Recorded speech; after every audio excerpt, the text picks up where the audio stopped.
Сразу два проекта запустили в стенах Чувашского госуниверситета: предпринимательскую точку кипения и программу поддержки проектных команд «Стартап. Начало».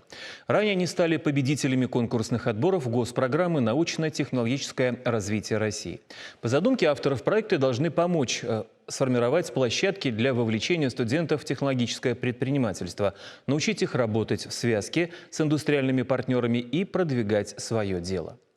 За успешную реализацию своих идей студенты могут рассчитывать на получение грантов на запуск стартапов. Лучшие университетские проекты, говорят в региональном Минэке, будут финансировать профессиональные инвесторы. Только что запущенные программы не дублируют уже работающую в Чувашском госуниверситете точку кипения. Это совершенно новый институт по возвращению предпринимателей и умению контактировать с промышленными гигантами. А они, напомню, сегодня заинтересованы в рабочих руках и мозгах.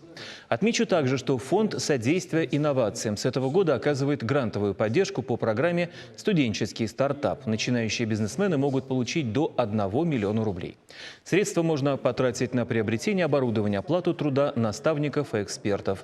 С открытием новых площадок студентов и преподавателей поздравил руководитель Минэкономразвития Чувашии Дмитрий Краснов. Он подчеркнул, что сегодня у обучающихся есть масса возможностей научиться предпринимательству, не выходя из вуза.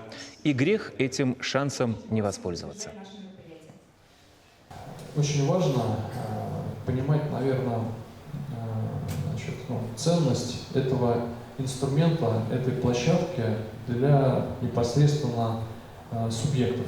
Это связка и с нашими индустриальными партнерами. У нас замечательные предприятия в республике, входящие в кластер. Это все индустриальные партнеры, у которых есть запрос. Это про деньги.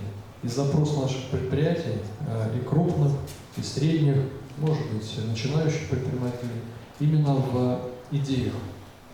Идеях, которые можно коммерциализировать, заработать денег, не знаю, и стать успешным предпринимателем.